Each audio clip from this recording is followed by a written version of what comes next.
Assalamualaikum warahmatullahi wabarakatuh. Selamat datang di Dialog Ramadan bersama Radar Selatan dan Basnas Kabupaten Bulukumba. Jadi Dialog Ramadan ini merupakan program khusus yang dihadirkan oleh Radar Selatan bersama dengan Basnas Kabupaten Bulukumba, di mana setiap pekannya kita akan berdiskusi soal tema-tema yang tentunya menarik untuk kita diskusikan. Dan pada episode pertama ini kita akan berdiskusi seputar amalan dan keutamaan bulan Ramadan dikaitkan dengan local wisdom ataukah pemahaman lokal di Kabupaten Bulukumba, kearifan lokal di Kabupaten Bulukumba. Jadi bersama kita telah hadir narasumber dari Basnas Kabupaten Bulukumba, Pak Ustaz Muhammad Nur. Apa kabar Ustaz? Alhamdulillah baik. Tentu harapan kami juga semua pemirsa apapun juga namanya yang fans terhadap Radar Selatan, sebuah koran yang eksis menyuarakan tentang keberpihakan baik untuk masyarakat maupun kenegaraan ini yang berlokasi di Bulukumba. Selamat sore, mari kita bersama-sama menyambut bulan suci Ramadan ini, bulan yang penuh keistimewaan buat kita umat Islam pada khususnya. Jadi pada hari ini Ustaz, program ini juga disiarkan secara langsung melalui Facebook Radar Selatan. Jadi di teman-teman di sana sedang mengambil gambar juga, dan ini disiarkan secara langsung. Jadi bagi teman-teman yang menyaksikan program ini melalui live stream Facebook Radar Selatan, bisa mengajukan pertanyaan nantinya kepada Pak Ustaz terkait dengan tema yang kita diskusikan hari ini. Jadi sekali lagi Ustaz, saya sampaikan bahwa kegiatan ini memang rencananya rutin akan kita gelar setiap pekannya untuk mendiskusikan hal-hal yang menarik tentunya di bulan Ramadan. Dan kebetulan untuk di episode pertama ini kita akan berdiskusi seputar bagaimana sih amalan dan keutamaan bulan Ramadan, serta bagaimana kaitannya dengan kearifan lokal di Kabupaten Bulukumba. Karena kalau kita lihat di masyarakat kita Pak Ustaz, itu beragam macam cara untuk menyambut bulan suci Ramadan. Misalnya budaya membaca misalnya Pak Ustaz, setiap menyambut bulan suci Ramadan biasa nenek-nenek kita dulu mengumpulkan makanan kemudian dibaca-bacai untuk menyambut bulan suci Ramadan. Dan begitu pula juga saat menyambut bulan Hari Idul Fitri itu kembali dilakukan. Kalau kemarin saya diskusi sama teman-teman di Kajak Postas, di sana juga ada namanya Andruk Pehulang. Ya. Andruk Pehulang itu ya, kalau kita di kampung-kampung ya budaya membaca. Ya. Itu Postas. Kalau Postas sendiri menilai apakah akulturasi ini Postas, apakah ini mempengaruhi amalan kita di bulan Ramadan ataukah seperti apa dalam perspektif Islam Postas? Baik, terima kasih Dinda. Sebelum kita berbicara lebih lanjut, sesuai dengan topik pembicaraan kita sore ini adalah amalan-amalan dan keutamaan puasa Ramadan, ya, dikaitkan dengan local wisdom tentang kearifan lokal kita. Olehnya itu saya ingin menyampaikan dulu bahwa yang menjadi pertanyaan, apa tujuan kita berpuasa Ramadan? Ini dulu harus kita menyatukan persepsi kita. Apa tujuan kita untuk berpuasa Ramadan? Karena apakah hanya sekedar kita hanya menahan haus dan lapar, ya, sebagaimana dalam hadits Rasulullah SAW yang mengatakan man sama Ramadan imanan wa ihtisaban ghufira lahu ma taqaddama min dzambi. Siapa yang berpuasa di bulan Ramadan hanya karena persoalan ketulusan, keikhlasan, maka diampuni dosanya. Ini yang pertama. Yang kedua, bahwa puasa ini semua makhluk ciptaan Allah itu berpuasa. Jadi bukan hanya kita umat Islam. Bahkan di zaman umatnya Nabi Musa alaihissalam itu berpuasa sebulan penuh tanpa berbuka. Umatnya Nabi Daud sehari puasa sehari tidak, ya. makhluk-makhluk yang lain bisa kita lihat, tumbuhan, pepohonan itu berkuasa. Ini makhluk ciptaan Allah. Kita bisa buka surah Al-Isra, ya. Al-Isra di situ ada. Kalau kita geledah Al-Quran jelas sekali di situ, karena semua posisi kita makhluk sama di hadapan Allah, ya. Sama di hadapan Allah, bahwa alam tara annallaha yasjudu lahu man fis samawati wal ardh was samsu wal qamar wan nujum wal jibal was syajara was dawab wa katsiran minan nas. Atau Allah, apa kamu tidak mengetahui bahwa semua makhluk ciptaan Allah, baik yang di langit, di bumi, ya, as-samsu wal qamar wan nujum, bintang-bintang, wal jibal, gunung-gunung. Makanya ketika ada gunung api meletus, itu atas kehendak Allah, ya. Munculnya bintang dan gemerlapnya itu semua adalah keinginan Allah, ya. Wal jibal, gunung-gunung, was syajara, pepohonan, was dawam, hewan-hewan, itu semua bersujud kepada Allah. Jadi prinsipnya sama. Nah, kita bisa melihat, pemirsa sekalian, pendengar yang budiman, bahwa contoh kecil bahwa tumbuhan itu berkuasa bisa kita perhatikan ketika malam hari. Tumbuhan itu berkuasa. Makanya kita bisa melihat daunnya itu, dedaunan itu agak layu, ya, tidak mekar. Tetapi nanti ketika pagi hari, nah, pepohonan itu pasti mekar kembali karena dia sudah menghirup oksigen. Tujuannya untuk memperbaiki kehidupannya. Unsur-unsur hara yang dikandung dalam tanah itu yang dimakan, memperbaiki kehidupan agar buahnya ranum, mempunyai ranting dan dahan yang banyak seperti itu. Kemudian ada jenis puasa yang lain, hewan, ayam. Ayam itu berpuasa selama 21 hari. Tujuannya untuk memperbaiki keturunannya, memperbaiki kehidupannya. Ketika dia mengerami telurnya, dia itu berpuasa 21 hari. Itu. Jadi tujuan puasa itu memperbaiki hidup. Apalagi ular berpuasa ketika dia hendak mempercantik dirinya, berganti kulit, itu dia berpuasa. Kita buka ilmu biologi, berpuasa selama 40 hari tidak makan minum. Cuma sayangnya puasanya ular ini tidak memperbaiki hidupnya. Tetap dia menjadi, ketika dia berganti kulit, tetap dia menjadi hewan yang buas, hewan yang serakah, ya, hewan yang pemalas. Yang menarik buat kita adalah puasanya seekor ular. Ular itu ketika dia hendak memperbaiki hidupnya, dia berpuasa selama 41 hari. Dia berubah menjadi kepompong, dia asingkan dirinya, dia mengasingkan diri, dia bungkus dirinya dengan kepompong. Betapa hebatnya itu ular. Kemudian ketika selesai berpuasa, dia akan menjadi seekor kupu-kupu yang indah, yang tidak merusak. Ini sebenarnya hakikat puasa yang harus kita terapkan, kita umat manusia.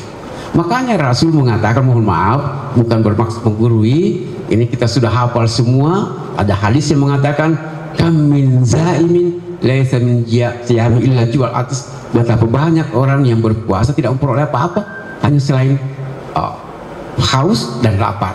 Ya, saya kira seperti itu sementara dulu. Kita silahkan kita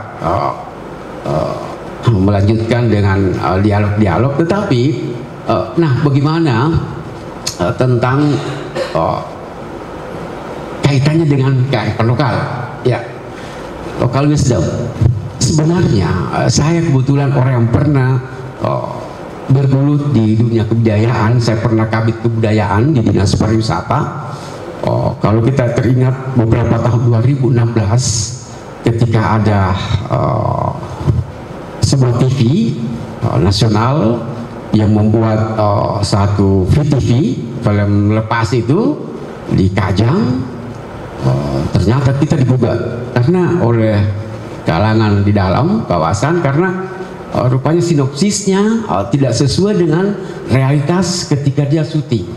Wah, kami waktu itu sampai-sampai saya waktu itu ke Jakarta menemui pihak produser dan ke salah satu TV itu untuk tidak menayangkan kembali karena heboh waktu itu. Saya teringat itu Liontin Tanah Terlarang. Ada waktu itu menarik sekali karena kenapa? mereka bukan mengeksploitasi dalam tanda petik.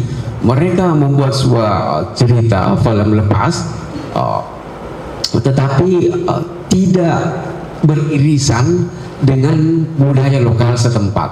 Nah inilah dia buat tari-tarian, tetapi menurut pemahaman di dalam kawasan saudara-saudara kita, bahwa tarian itu adalah merupakan simbol-simbol kematian dalam tanda petik. Saudara kita di kawasan Kajang Dalam itu, kematian itu bukan hanya berarti berpisahnya ruh dengan jasad, tetapi kematian itu adalah adanya ketidakseimbangan kehidupan di dalam siklus alam. Itu sebenarnya ya. Nah kita kaitkan dengan puasa Ramadan ini menarik sekali, seperti yang host mengatakan, biasanya ini budaya, karena dalam agama kita tidak ada itu. Sebelum masuk ke bulan suci Ramadan, baca-baca gitu, ya, suruh baca gitu. Saya di usia yang 65 jalan 66 ini merasakan hal-hal seperti itu. Tetapi terlepas dari persoalan itu, tujuan sebenarnya karena orang-orang tua kita dulu itu dia hanya menggunakan simbol-simbol. Coba lihat, ketika kita berjalan, tidak menyatakan bahwa saya ini harus hormat kepada orang tua, tetapi kita jalan memperabi. Itu hanya simbol sebenarnya. Begitu penghargaannya kepada orang-orang tua, bukan dengan dengan gerakan-gerakan yang dengan disertai dengan kata-kata yang vulgar, tidak seperti itu. Nah sama dengan ini. Kenapa orang-orang tua kita itu melakukan seperti ini? Katakanlah suruh baca ya, suruh baca. Contoh kecil ya, bahkan di salah satu lingkungan di Kalumeme itu setiap bulan ada teman saya di situ menetap. Setiap bulan Ramadan itu ketika masuk minggu kedua Ramadan itu mulai ada kegiatan-kegiatan juga ritual di sana yang dia lakukan. Nah, suruh baca ini sebenarnya tidak salah dalam agama. Kenapa? Itu kan persoalan siar. Suruh baca ini bukan hanya pada saat mau jelang Ramadan, kapan saja. Tetapi kenapa orang-orang tua kita melakukan itu? Karena di saat-saat seperti itulah, di momen seperti inilah bisa mempersatukan rumpun keluarga. Kami itu anak-anak semua yang sekolah 5 kali apa semua pulang kampung ketemu dengan bapak dengan ibu di situ kita makan bersama yang selama ini mulai kering. Sekarang ini kapan kita duduk bersama makan bersama dengan bapak dengan ibu? Kalau persoalan dikatakan persoalan kesibukan, saya sangat tidak mau mengerti persoalan itu. Saya 32 tahun selaku PNS mengalami hal-hal yang seperti ini. Kalau memang kita mau, kita bersepakat, pasti ada waktu disisihkan untuk keluarga. Ini yang pertama, bahwa jadi buat saya suruh baca itu ataupun apa namanya itu sangat relevan sampai saat ini harus kita terapkan ya. Cuma karena itu dengan alasan kesibukan dan sebagainya sehingga kita sudah tidak lakukan. Bukan persoalan makanan itu yang dibaca, bukan itu hanya sarana ya. Jadi makanan yang kita baca itu hanya merupakan sarana wadah pemersatu. Nah sahabat narekode dia turu andreang unatena kan rekan-rekan, kalau tidak ada makanan minuman kurang lagi tuh kurang elok juga rasanya kita berkumpul. Itu ji persoalan sebenarnya. Nah sesudah itu biasanya ketika kita sudah selesai suruh baca, dipanggillah imam. Ini kan songka bala, tolak bala. Dimanapun juga kita berdoa. Tapi apa salahnya kalau kita semua berkumpul? Dan mohon maaf, dalam anjuran agama kita, ketika kita berdoa terus banyak yang mengaminkan, kita tidak tahu siapa di antara kita yang dijabah doanya oleh Allah Subhanahu wa Ta'ala. Ya mungkin saya selaku imam misalnya berdoa tidak, karena mungkin saya masih kotor, mohon maaf ya. tidak dijabah, belum dijabah doa-doa saya, tetapi ada di antara yang lain, rumpun keluarga yang hadir yang dijabah. Makanya kita mengatakan amin, amin berarti terima ya Allah. Nah, ini merupakan simbol pemersatu, dan tiada salahnya persoalan-persoalan seperti ini kita bawa ke di era kekinian ini dalam berbangsa dan bernegara.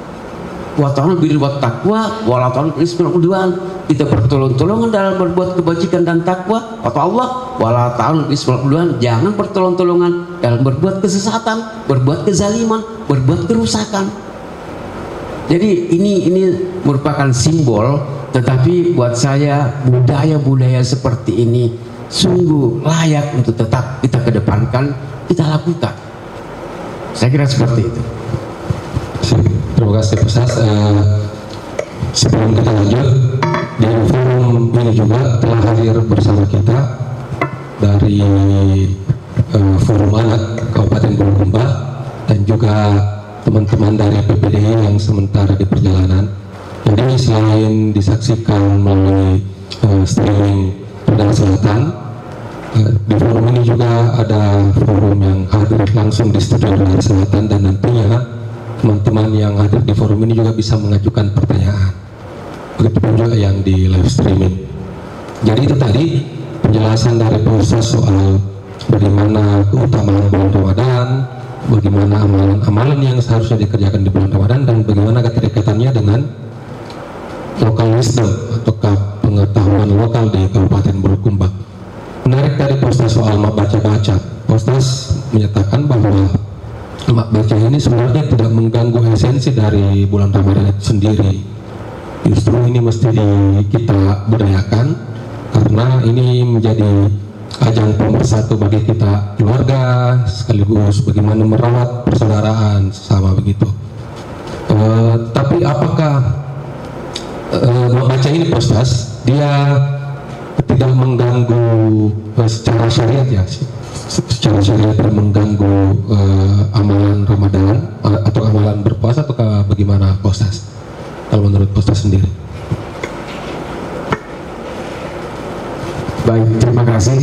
Jadi pada prinsipnya saya dibesarkan di kaum Aswaja, hal-hal seperti ini kami menganggap itu tidak mengganggu persoalan hukum syar'i dalam beribadah dalam hablum minallah, karena kita mengutamakan di sini persoalan hablum minannas. Sekali lagi saya katakan bahwa persoalan baca-baca itu hanya merupakan wadah, sarana, ya, di mana saja sebenarnya kita bisa lakukan. Yang perlu kita luruskan adanya sebagian persepsi bahwa katakanlah, wah, mohon maaf dalam tanda petik, wah salah itu, bidah itu, misalnya seperti itu, ya. Bukan kita fokus pada makanan yang kita baca, bukan itu, hanya sarana, ya.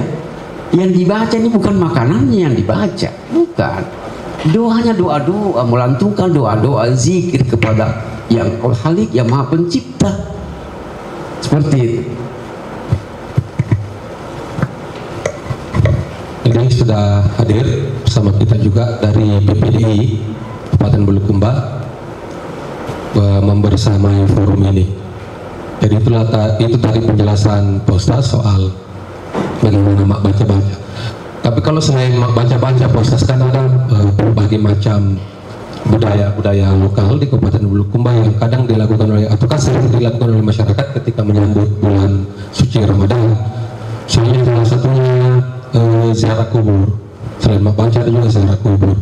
Apakah memang ini merupakan hasil akulturasi budaya lokal dengan Islam, ataukah memang ini sebuah keharusan dalam Islam, Pak Ustaz, ziarah kubur menuju menjelang bulan suci Ramadan itu? Baik, terima kasih. Sebelum saya menjawab ini, saya ucapkan selamat datang saudara-saudaraku, adikku semua dari PPDI. Ini satu wujud kebersamaan juga. Jadi selain baca-baca, banyak kegiatan-kegiatan kebudayaan yang beririsan dengan ritual kemasyarakatan terkait dengan datangnya bulan suci Ramadan. Jadi selain baca-baca itu ada ziarah kubur. Ya, jelang masuk bulan Ramadan itu kita semua kadang pergi ziarah kubur. Ini sebenarnya dalam konsep Islam tidak ada seperti itu, tidak ada. Hanya sekali lagi saya katakan bahwa ziarah kubur atau baca-baca itu harus melakukan wadah untuk siapa? Untuk mengingat keluarga kita yang telah mendahului kita. Karena dengan alasan kesibukan macam-macam, kapan saya sendiri, kalau ke Makassar, kebetulan saya orang Bantaeng, bapak ibu saya sudah tiada, selalu saya lewati kuburan di pinggir jalan Bantaeng, sering hanya lewat saja. Jadi sebenarnya momentum Ramadan ini bagus untuk jelas balik, mengingat pengabdian kita, mengingat kasih sayang seorang orang tua atau saudara-saudara kita yang telah mendahului kita. Jadi tidak ada kaitannya. Ini kan persoalan puasa itu adalah tazkiyatun nafs, kebersihan hati, kebersihan jiwa. Ya, saya bisa memberikan sedikit alkulturasi gambaran ketika kita masih hidup berapa tahun, 10-20 tahun yang lalu di desa. Kita buka pintu bagaimana kicau burung dengan langit yang cerah, ya, di mana pepohonan yang begitu segar. Ini semua merupakan refleksi wujud kesyukuran kita kepada Allah Subhanahu Wa Taala. Nah, seperti juga ini dengan masuknya puasa Ramadan, kita pergi ziarah kubur itu hanya karena sekedar kita ingin mengingat bahwa tidak ada kerinduan, ada sesuatu yang hilang ketika kita kecil dulu, bagaimana kita makan. Mohon maaf, saya sedih kalau bicara persoalan seperti ini. Kita makan bersama ibu ketika berbuka puasa, ketika kita sahur makan bersama bapak. Ini kan sudah tidak ada yang sudah tinggalkan oleh bapak dan ibunya. Nah, hal-hal seperti inilah sekedar untuk mengingatkan kita, ya, mengingatkan kita bahwa beruntunglah sebenarnya orang-orang yang masih hidup, keluarganya khususnya hidup bapak dan ibunya, beruntung sekali.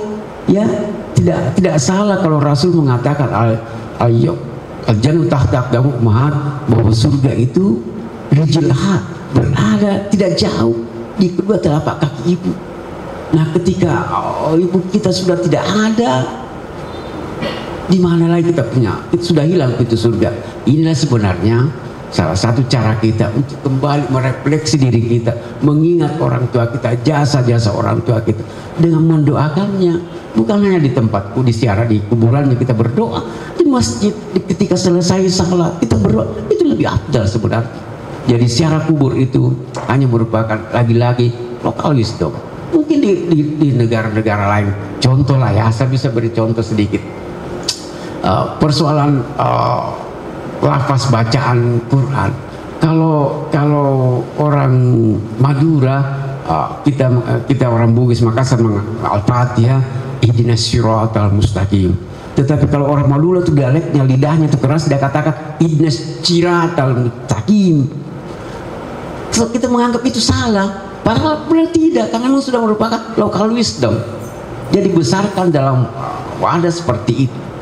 Nah, jadi saya kembali persoalan ziarah kubur itu bagi saya, ya, mohon maaf tanda petik buat saudara-saudara para mubalik, mungkin ada yang mengatakan ini bidah. Kalau saya bukan persoalan bidahnya, itu hanya persoalan siar Islam. Kita ke kubur bukan untuk meminta-minta. Yang salah kalau kita lewat kubur itu kita minta, katakanlah minta judul lain, misalnya seperti minta nomor, bukan itu, ya. Jadi kita ke kuburan itu secara kubur hanya untuk mengingat, ya, jasa-jasa keluarga kita, mengenang kembali kebersamaan itu. Oleh karena kita masuk Ramadan merupakan bulan tazkiyatun nafs, kebersihan hati, sehingga insya Allah mungkin ada sesuatu yang membekas di hati kita terhadap keluarga yang meninggal, yang telah mendahului kita. Ini yang kita hilangkan. Betapa mudah kita bertobat kepada Allah Tabarakallah wa Ta'ala, tetapi betapa sangat susahnya ketika kita membuat kesalahan, kita minta maaf kepada orang yang sesama kita, makhluk ciptaan Allah. Demikian. Masih ada proses terkait menarik tadi bahwa merawat adat istiadat ini juga merupakan merawat bagaimana kebersamaan kita sama keluarga dan kebersamaan kita dengan masyarakat. Kalau dari segi puasa sendiri, melihat perkembangan zaman hari ini, menurut Pak Ustaz sendiri apakah ada pergeseran budaya dalam menyambut bulan suci Ramadan? Kalau misalnya dari tahun ke tahun atau dari sebelum-sebelumnya Pak Ustaz, bagaimana Pak Ustaz melihat itu? Apakah terjadi pergeseran budaya ataukah bagaimana Pak Ustaz? Sangat bergeser. Saya yang merupakan orang yang pernah berkecimpung di dunia kebudayaan itu merasa prihatin sebenarnya dengan mulai lunturnya nilai-nilai kebudayaan yang sudah ada. Contoh kecil, ya tadi kita bisa gambarkan bagaimana kita suruh baca dan berkumpul dengan keluarga, orang tua khususnya, saudara-saudara yang hanya merupakan wadah sarana untuk berkumpul. Sekarang sudah tidak ada. Kita lebih banyak dengan pergi mengabuburit dengan teman-teman. Makanya orang tua kita katakan biasa kalau maghrib, ajak masuk nak labu desoy. Tiap suruh kita mengali. Ya, jangan keluar rumah kalau sudah jelang maghrib. Ya. Tujuannya apa? Selain di sisi agama memang membenarkan hal seperti itu, ya karena setan itu gentayangan di jelang maghrib itu. Yang jelas juga yang kedua adalah persoalan bahwa kita diharapkan untuk masuk ke dalam berkumpul dengan saudara dan keluarga. Kita salat berjamaah. Ini kan tidak ada lagi sekarang, tidak ada.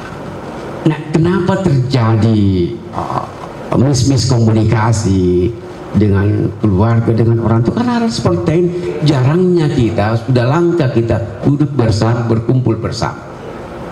Kapan kita mendengar sekarang kalau kita ke desa-desa jalan maghrib dari langgar, dari masjid, tidak pernah mendengar itu lantunan bacaan ayat-ayat suci Al-Quran di masjid-masjid, di rumah-rumah.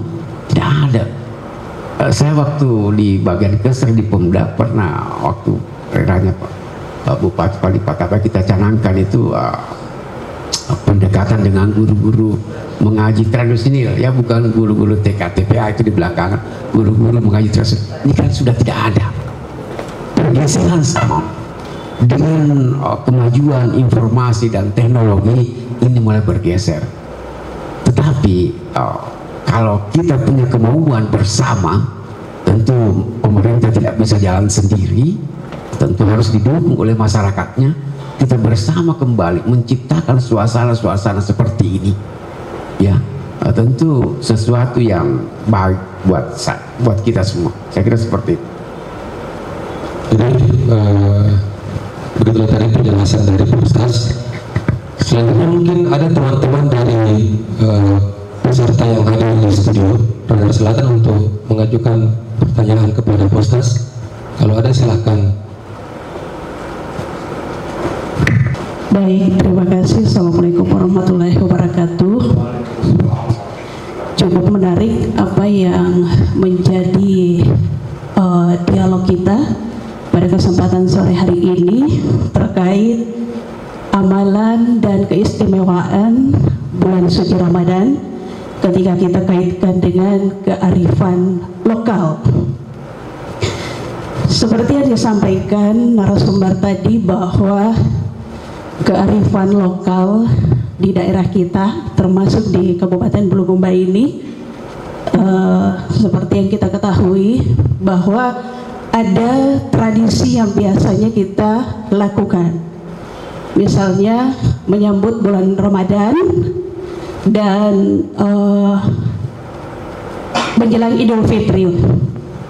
Nah, ini yang biasanya kita lakukan dan narasumber mengatakan bahwa ini salah satu tradisi yang kita lakukan untuk bersilaturahim, berkumpul bersama keluarga tentunya. Tapi untuk saat ini, kalaupun tradisi tersebut bisa dikatakan berkurang ya Ustaz ya, karena mungkin ada kesibukan lain sehingga kita tidak melakukan di dalam keluarga misalnya. Nah, ketika hal tersebut berkurang dalam tradisi kita berarti bersilaturahmi atau berkumpul bersama keluarga juga bisa dikatakan berkurang. Dikaitkan dengan kearifan lokal, amalan dan keistimewaan bulan Ramadan tentunya juga bisa dikatakan berkurang ya Ustaz ya. Nah, menurut Ustaz, bagaimana kearifan lokal dalam membantu menjaga kerukunan umat beragama di masyarakat yang beragam misalnya Ustaz? Untuk sementara itu Ustaz, terima kasih. Assalamualaikum warahmatullahi wabarakatuh. Bisa namanya dulu dari mana? Tadi dilupa sebutnya. Ya. Iya, dari Wina Ustaz dari Radio Suara Pandita Lopi. Terima kasih. Langsung mungkin dijawab saya Ustaz. Baik, terima kasih banyak Ananda Wina. Jadi pertanyaannya intinya bahwa bagaimana agar kearifan lokal ini tidak mengganggu tentang toleransi, ya, intinya seperti itu. Bukan hanya antar umat beragama, tetapi antar suku, ya, antar ras, antar golongan, ini semua. Cuma ada satu yang buat saya yang saya simpulkan, bahwa saya tidak sependapat itu kalau selalu mengatakan alasan kesibukan. Pemerintah sekarang sudah cukup terbuka, memberikan kita ruang dengan ada libur. Coba anak-anak kita sekarang ada libur tapi sambil belajar, ya, awal Ramadan, kemudian di akhir Ramadan sampai bulan sahur Lebaran itu kan ada libur. Kita juga para pekerja, ya, ada libur. Jadi sebenarnya ada kesempatan untuk menjalin kembali silaturahim. Nah,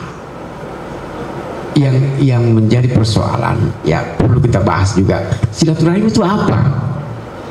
Silaturahim itu apa? Sila itu hubungan, menyambung, silahkan. Rahim itu tempat janin dalam kandungan seorang ibu. Jadi ketika kita ingin melihat sifat rahimnya Allah Tabarakal wa ta'ala, lihatlah seorang ibu yang lagi hamil.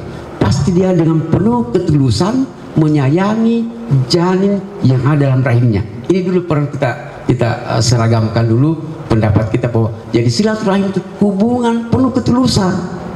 Nah, sekarang mana ada yang seperti itu? Ini kan kita terkadang sekarang dengan teknologi, ya, persaingan yang semakin berkembang, kita menggunakan Android saja, tidak ke rumah, ya. Dengan sekarang saya biasa ketawa ketika kaki berat melangkah, ketika tangan berat berjabat, saya bilang suruh bawa cepat pergi di rumah sakit, ini gejala stroke ini, ya. Ini tidak, ini alasan yang menafikan kita untuk menjalin silaturahim. Budaya-budaya lain, saya di masa saya itu namanya kenakalan remaja. Kami itu kalau Ramadan untuk membangunkan orang, kita pakai Maryam Lapo, istilahnya kita, dari bambu itu. Bambu kita kasih minyak tanah, kita tiup sampai biasa tuh gosok kita punya rambut. Sekarang kan sudah bergeser, tidak ada. Sekarang dengan apa? Dengan taretan, dengan balapan tengah malam. Ini semua sebenarnya peran siapa yang harus mempertahankan? Kita semua yang harus mempertahankan hal seperti ini, ya. Jadi, nah, seperti inilah dengan model-model sekarang anak-anak kita ini, remaja-remaja kita, pasti akan mengganggu, meretas itu persoalan kerukunan antar umat. Tetapi kalau hanya sekedar Maryam bambu itu lapuk di sekitar kita, tidak mengganggu, saya kira, ya. Apalagi kita di Bulukumba nih, hubungan toleransi itu sangat baik, ya. Ingat Radar Selatan ketika jadinya melakukan sebuah momen untuk mempersatukan anak kita, mengedukasi anak-anak kita, bakat minatnya anak kita dengan logo mewarnai, kita hadirkan saudara-saudara kita dari orang-orang Tionghoa dengan menampilkan sumbangsi dengan barongsai.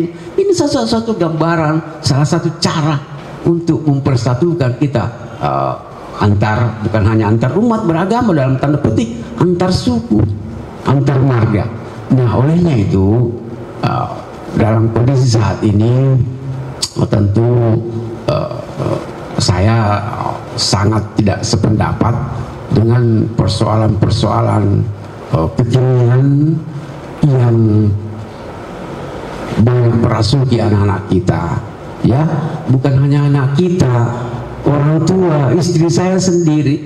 Ini pengaruhnya, ini gadget ini, HP ini berat sekali, besar sekali pengaruhnya, ya, sampai-sampai bisa karena pengaruh muncul berita-berita hoax misalnya yang tidak jelas, sampai gibah, ya, membuat cerita orang-orang jelas kebenarannya, ya. Makanya berlangganan buka radar selatan, ya, yang up to date beritanya, yang independen dan terpercaya, seperti itu, ya. Terima kasih. Ya, masih ada teman-teman yang mau mengajukan pertanyaan? Oh, silakan. Langsung saja, terima kasih sebelumnya atas kesempatan yang diberikan. Saya Alia dari Forum Anak Pandita Lopi, Forum Anak Daerah Kabupaten Bulukumba. Jadi menarik pembahasan Pak Ustaz terkait beberapa akulturasi kultur Indonesia, budaya dengan agama Islam. Juga dibahas sedikit tadi tentang membangunkan sahur. Nah, hal ini membuat saya teringat tentang diskusi kecil saya bersama teman-teman sekolah beberapa hari yang lalu, yaitu tentang membangunkan sahur menggunakan toa masjid. Nah, di sini saya mau mempertanyakan bagaimana tanggapan dari Pak Ustaz sendiri, khususnya di mata agama, melihat bahwa akhir-akhir ini membangunkan sahur menggunakan toa masjid itu menjadi polemik di masyarakat luas karena mungkin berlebihan sampai berteriak-teriak di toa masjid dan lain sebagainya. Mungkin seperti itu. Terima kasih. Menarik dari Adik Alia dari Forum Anak Kabupaten Bulukumba soal membangunkan orang sahur dengan menggunakan toa masjid. Dan memang ini menjadi fenomena belakangan ini, Pak Ustaz, di kampung-kampung khususnya, di mana itu sangat real, orang-orang membangunkan sahur itu menggunakan toa masjid. Ada bertanya bagaimana pandangan dari perspektif Islamnya, Pak Ustaz, terkait itu. Apakah justru ini mengurangi pahala bagi orang yang membangunkan, atau ini menambah pahala karena banyak orang yang merasa terhadap fenomena ini, Pak Ustaz? Silakan. Baik, terima kasih Nanda, Alia ya. Baik. Adanya fenomena yang sekarang itu dengan membangunkan orang makan sahur dengan menggunakan pengeras suara di masjid-masjid kita, menurut saya sebenarnya tidak jadi masalah, cuma caranya yang bermasalah, ya, caranya yang bermasalah. Karena terkadang dengan kesibukan, mohon maaf, bermain HP itu kita tidak mengaji lagi, ketiduran. Bersyukur kalau masih ada yang membangunkan. Tinggal caranya bagaimana. Di sini sebenarnya peranan tokoh-tokoh agama, pengurus-pengurus masjid untuk saya bisa memberikan satu gambarannya. Contoh, dulu itu Dinda, ada lagunya, kita mungkin anak-anak sekarang sudah tidak ingat. Saya itu masih ingat ada lagu orang Bugis Makassar mengatakan, malah biri memantongi tulolona Sulawesi, angka-angka bangkina king lipana, ya kan, lebih matul katanya orang Bugis Makassar itu, orang-orang Sulawesi, dengan angka-angka kakinya lemah gemulai, ya, lambayan tangannya, ayunan tangannya. Ini kan sekarang sudah tidak ada seperti itu, tidak ada sekarang seperti itu, ya, tidak ada. Kita sekarang dengan pengaruh budaya asing, budaya barat, kita dengan menggunakan, mohon maaf, ya, pakaian-pakaian yang dia berbusana Islam, tetapi tidak dilihat barang bagus, dilihat dosa ki. Ini semua ini seperti ini. Jadi saya kembali ke persoalan tadi, saya kira tidak ada salahnya. Saya ingin memberi satu contoh. Tahun lalu itu, alhamdulillah kebetulan saya ada tugas ke Jogja. hari Jumat saya sempatkan ke Masjid Jogokarjan, masjid yang viral itu di tengah-tengah Joget, dekat dari Malioboro, dekat. Saya ke sana melihat masjid sederhana, tidak megah, hampir sama dengan masjid. Dia di daerah perkampungan masyarakat, ya tidak seperti kita berlomba-lomba bikin tapi ya seperti ini juga semuanya peranan kita, tokoh-tokoh masyarakat, tokoh-tokoh agama, anak-anak muda seperti Anda semua yang harus tampil di depan. Kenapa Anda kritik persoalan penggunaan toa? Kenapa bukan Anda yang datang di masjid membangunkan orang dengan cara lebih halus? Ya, kita mohon maaf, kita senang sekali memberikan kritikan, itu penting, ya, tapi konstruktif. Maksud saya berikan solusi, tampil ke sebagai generasi muda, calon-calon pemimpin bangsa ke depan, tampil kina hal seperti ini, minimal secara persuasif. Ayo deh, ketika selesai salatan sampai ke pengurus masjid, pelan-pelan maki Pak Imam. Jangki ada satu cerita, ya, karena sekarang itu ada tuh orang tua seusia saya tidak mau tergantikan jadi pengurus masjid, minggir maki secara natural. Ada satu contoh, tapi hanya cerita, Pak Imam ini tidak mau diganti, dan setiap maghrib itu bacaannya itu sesudah Fatihah itu dia baca watini bahasa itu waktu di sini selalu itu. Nah selesai surah Fatihah, Al-Fatihah dia baca, kebetulan ada anak muda di jendela masjid berteriak, dia bilang watini sih. Tuh, ini cerita. Watini sih. Kenapa ini sang imam ini emosional menoleh ke belakang? Dia bilang belum tentu. Ini hanya cerita, ya. Anekdot ini, cerita nih, bukan tentu tidak benar ini cerita, tetapi ini jadi satu bahan kajian buat kita bahwa orang-orang tua juga tahu diri maki, ya, tahu diri maki. Kalau memang sudah saya membatasi diri ke masjid-masjid, saya tahu diri, kasih generasi muda sekarang, tapi generasi muda juga jangan lupa diri bahwa mentang-mentang kau lebih energi, lebih menguasai ilmu, tatanan dan sebagainya, kau langsung mengikut orang tua. Tidak seperti itu. Inilah sebenarnya filosofi orang tua kita, sipaka tahu, sipaka lebih, sipaka ingat, sipaka masing-masing. Saling menghormati, saling menghargai, saling mengingatkan, dan saling menebar kasih sayang. Saya kira seperti itu. Mungkin konteksnya tadi Postas terkait pertanyaan dari Amelia soal dia penggunaan toa masjid, kan oke lah kalau mungkin dia mengaji ataukah mengajak orang sahur dengan cara-cara yang beradab, tidak jadi soal. Tapi kan ini biasanya toa masjid itu disalahgunakan dengan memutar lagu dangdut, ya begitu. Asal dia saja Postas seolah yang bikin rusuh, itu mungkin yang dimaksud. Dan Postas sedang menjawab, ya tidak jadi soal. Misalnya kita membangunkan orang-orang untuk bangun sahur, sebenarnya itu sesuai dengan adab begitu, tidak mengganggu secara berlebihan, mungkin begitu. Selanjutnya ada pertanyaan dari sosial media dari pemirsa Jakarta Selatan atas nama Ajijul Haq. Assalamualaikum, semoga kita selalu dirahmati Allah Subhanahu wa Ta'ala. Waalaikumsalam warahmatullahi wabarakatuh. Satu pertanyaan terkait tema yang diangkat dalam sesi perdana ini. Apa keutamaan berbagi takjil dan makanan berbuka puasa dalam perspektif Islam dan budaya lokal? Nah, mungkin ini pertanyaan dari salah satu pemirsa dari Selatan. Silahkan Postas. Baik, terima kasih banyak Pak. Siapa namanya? Siapa yang bertanya? Namanya Pak Andi Azizul Haq. Azizul Haq, indah sekali namanya. Jadi peran berbagi takjil, ya, dengan berbagai macam jenis, ya, takjil buat saya itu kan bagus melatih kita, membiasakan diri kita untuk bersedekah. Apalagi kan di bulan Ramadan itu afdalus shadaqah sadaqatun fi Ramadan, sebaik-baik bersedekah di bulan Ramadan. Ini kan Ramadan ini latihan sebulan, kita 11 bulan ini bebas katakanlah makan minum dan sebagainya. Nah, Ramadan ini melatih diri kita, ya, dan ini bukan hanya melatih terbiasa, bukan hanya makan minumnya, tetapi mulut kita ini dilatih untuk tidak mengumbar sesuatu yang tidak benar, menggibah orang, memfitnah orang, ya. Telinga kita dilatih untuk tidak mendengar sesuatu yang buruk, tangan kita tidak bertanda tangan sesuatu yang tidak benar, katakanlah seperti itu. Kaki kita melatih diri kita tidak melangkah ke hal-hal yang zalim.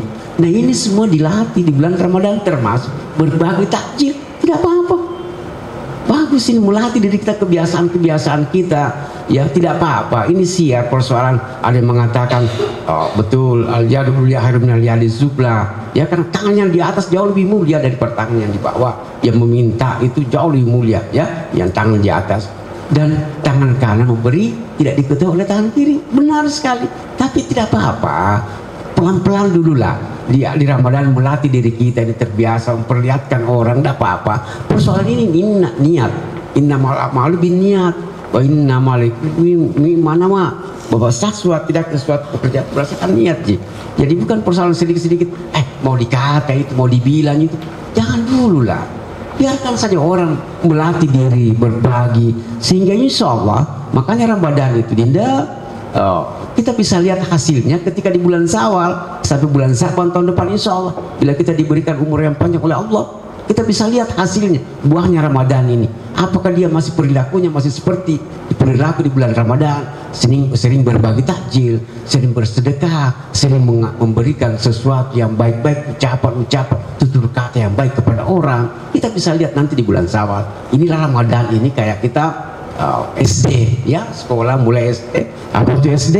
Sadar diri. Ketika sudah sadar diri, apa kita naik SD?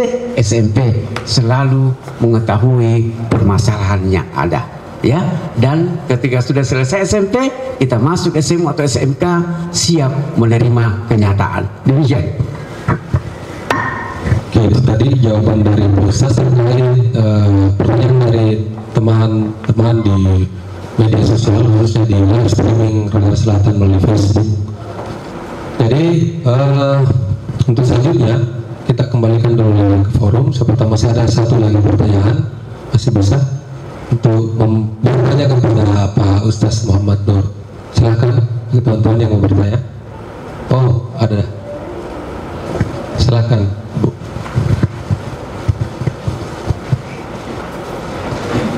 Baik, bismillahirrahmanirrahim. Saya Cica dari Radar Selatan. Di sini saya ingin bertanya singkat saja, Ustaz. Bagaimana Islam menyikapi adat atau tradisi yang bertentangan dengan syariat? Baik, terima kasih. Wassalamualaikum warahmatullahi wabarakatuh. Ya, waalaikumsalam warahmatullahi wabarakatuh. Ya, jadi itu tadi pertanyaan Pak Ustaz, bagaimana Islam menyikapi tradisi yang dianggap bertentangan dengan syariat? Bagaimana Pak Ustaz? Ya, terima kasih. Kalau ada tradisi yang bertentangan dengan syariat, jangan lakukan. Karena hukum yang tertinggi adalah hukum agama. Tetapi persoalan yang perlu kita harus memilah, apakah ini masuk ke persoalan syariat atau hanya persoalan syiar? Ya, contoh tadi itu di awal pembicaraan kita persoalan baca-baca. Adakah syariat di situ yang dilanggar? Kalau tidak ada, ya ayo, ini ke persoalan syiatnya. Yang salah kalau makanan itu atau kita pergi ziarah kubur, kita menyembah-nyembah di kuburan, kita minta jodoh, minta rezeki, bukan itu yang salah. Itu yang salah. Tidak salah. Jadi saya kira seperti itu, bahwa kalau melanggar syariat jangan lakukan. Karena ini adalah sesuatu perbuatan dosa. Tidak ada kamus lagi bahwa membenarkan hal seperti ini. Tapi itu yang saya maksud, kalau persoalan syiar dan tidak ada beririsan dengan persoalan syariat, ayo kita lakukan. Kira seperti itu. Jadi itulah jawaban dari Pak Ustaz terkait pertanyaan dari audiens yang ada di Radar Selatan.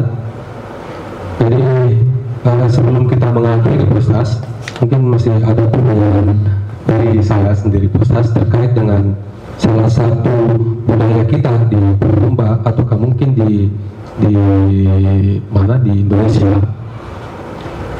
Dalam di bulan Ramadan itu biasanya kita mengadakan buka puasa bersama.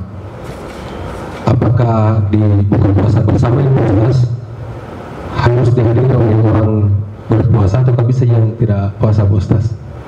Atau terkait mengingat pertanyaan yang dari sebelumnya soal toleransi, apakah buka puasa bersama ini bisa dihadiri oleh misalnya teman-teman yang non muslim atau yang tidak berpuasa? Silakan, Bu Ustaz. Terima kasih. Pertanyaan saya juga, siapa yang melarang orang non muslim datang berbuka puasa? Ya, tidak apa-apa, ayo kita sama-sama. Ini kan persoalan sedekah. Tentu lain tahapannya, lain bagiannya, lain nilai pahalanya, lain amalannya. Tidak apa-apa, ayo. Ini kan persoalan, itulah Islam Nusantara sebenarnya. Ya, Islam Nusantara seperti itu. Bukan karena kita tidak seiman, tidak seagama, kita sudah menjauh. Tidak perlu, jangan loh. Ayo kita saling, mari kata Buya Hamka, selalu saya ingat itu, mari kita merangkul, tidak memukul. Mari kita mengajak, tidak mengejek. Ini yang harus kita, kalau kita mau sebagai orang Islam yang kafah, orang Islam yang disimpati oleh umat lain, dengan cara-cara seperti ini, di sini Ramadan akan membuahkan hasil.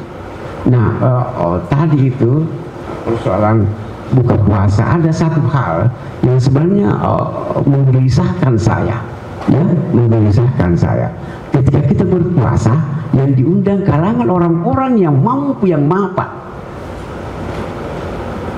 Saya tidak melarang itu, tetapi apa salahnya, ya, yang kita hadirkan adalah anak-anak duafa kita, saudara-saudara kita yang disabilitas, yang terbatas kehidupan. Ini yang perlu jadi bahan pemikiran yang menggelitik saya selama ini. Makanya ada satu kebiasaan kita di masjid-masjid kami di Islamic Center atau Tiro itu, setiap hari kita berikan pak buka, ya, karena mungkin banyak orang-orang yang musafir, yang hanya bersinggah, yang memang terbatas kehidupannya. Ayo masjid kita siapkan. Tetapi kalau kita adakan papa buka, mohon maaf saudara semua, saya tidak melarang ya untuk mengadakan papa buka dengan mengundang orang-orang mapan. Kan sekarang sudah bagus juga Linda, sambil mengundang itu kan tidak ada salahnya, itu kan kerabat kita, ya, handai tolang kita, tidak apa-apa. Tapi jangan lupakan saudara-saudara kita yang membutuhkan, banyak sekali. Makanya kami mohon maaf, kami di Basnas ini, saya selalu mengungkap itu, saya 32 tahun sebagai PNS. Ternyata saya masuk di Basnas ini baru tahun ketiga, berat beban saya di Basnas, berat karena uangnya orang kami kelola, ya, uangnya orang kami kelola. Ini yang selalu kami membangun kepercayaan masyarakat, bagaimana agar tepat sasaran, ya, tepat sasaran. Bukan tempatnya pernah kami diminta, datang minta, ada pertandingan olahraga, sebelah maaf, kau marah sama saya silahkan, tapi bukan peruntukannya ini, bukan peruntukan. Ada hal-hal yang lebih membutuhkan. Dan di forum ini mohon maaf, saya ingin memanfaatkan bahwa ada 5 program Basnas ini yang kita lakukan persoalan pendidikan. Ya, pertama pendidikan. Kalau ada anak-anakku yang lagi menjalani pendidikan perguruan tinggi, cuma kita persyaratannya itu di semester 3. Silahkan, terbatas pembiayaannya, silahkan ke Basnas. Memang tidak 100%, tapi minimal meringankan. Kenapa bukan semester 1? Karena ada pengalaman, tidak berlanjut, ya. Silahkan, apalagi kesehatan. Sekarang sudah berapa tahun ini tidak pernah kita mendengar ada warga Bulukumba yang tersandera di rumah sakit karena tidak ada uangnya. Tidak ada. Kalau tidak ada BPJS-nya, yang penting kami persyaratannya punya SKT, surat keterangan tidak mampu dari kepala desa. Ayo, itu pun juga tidak 100%. Kita kerjasama dengan rumah sakit dari Sultan dan Raja, ya, kita bantu 30% saudara-saudara kita. Bahkan ada warga kota Bulukumba, anak-anak sekarang sudah TK, alhamdulillah, dia penyakit jantung bocor, tidak bisa Wahidin yang menghandle, menangani, dirujuk ke rumah sakit harapan kita. Basnas ikut bersama-sama, karena di Basnas pusat ada layanan seperti ini. Jadi saya ingin memanfaatkan kesempatan ini juga untuk mensosialisasikan persoalan-persoalan seperti ini. ada lagi di bidang ekonomi. Ya, kalau ada tetangga Anda yang jual sembako atau ketika menjahit, yang kehidupannya masih, ayo kita bina. Bahkan kita punya program itu sajikan, kita buat pelatihan ayam crispy, ya, kita buat pelatihan seperti ini. Kita latih dulu mereka, kita berikan permodalan, katakanlah gerobaknya, alatnya, karena kita bantu bukan berupa uang semua, bukan, tetapi kita assessment, kita beri modal, peralatan. Jadi bukan kita berikan ikannya, tapi kita berikan kailnya, seperti itu. Jadi ada pendidikan, kesehatan, lansia, saudara-saudara disabilitas. Ayo deh kita sama-sama. Nah, tentu saya harapkan juga, harapan kami juga, saudara-saudaraku, bantu kami bersosialisasi, sosialisasikan Basnas ini, bahwa Basnas ini, kami ini adalah amil, bukan ambil. Saya kira seperti itu. Terima kasih. Oke, itulah tadi penjelasan dari Pak Ustaz Muhammad Nur terkait tema kita hari ini. Mana kita sebelumnya telah mendiskusikan bagaimana amalan dan keutamaan bulan suci Ramadan, serta bagaimana keterkaitannya dengan kearifan lokal atau local wisdom. Seperti kata Pak Ustaz bahwa apabila kearifan lokal atau local wisdom itu tidak beririsan atau tidak oposisi binar dengan syariat Islam, itu sah-sah saja kita lakukan.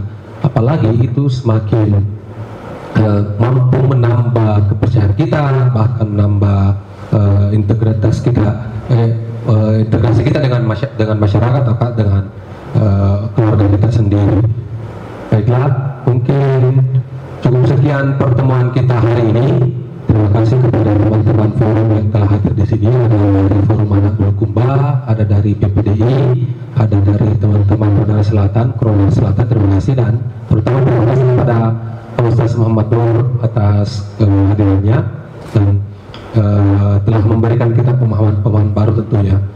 Jadi cukup sekian, saya Ewan dari Ronda Selatan. Wassalamualaikum warahmatullahi wabarakatuh.